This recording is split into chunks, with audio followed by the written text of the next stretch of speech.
Well, welcome to Deb's Villa Cucina. I'm going to show you how to make roasted red bell pepper soup. So what I did first, and you didn't need to see me do it, I put these 3 peppers on a baking sheet and broiled them. And every time they got black, I'd turn them and turn them. Then when they were all black all around, you stick them inside a paper bag, leave them there for about 20 minutes, seal it up, and then everything comes off. All that black comes off, the insides come out. It's really pretty neat.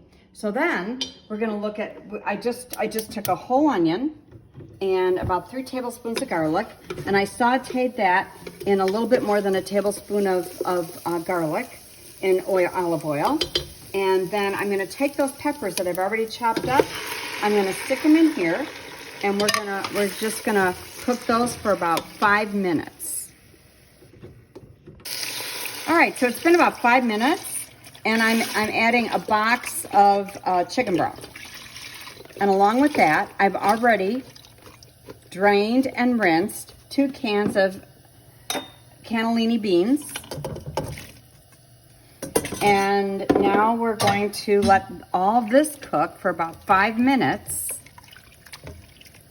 And in a very short time, once this is all blended together, I'm going to take small amounts and put it in the blender.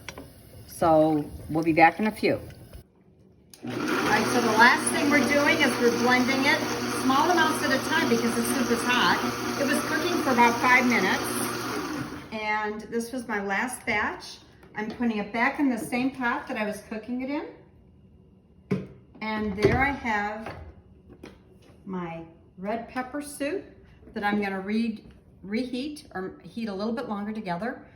And what an easy soup to make.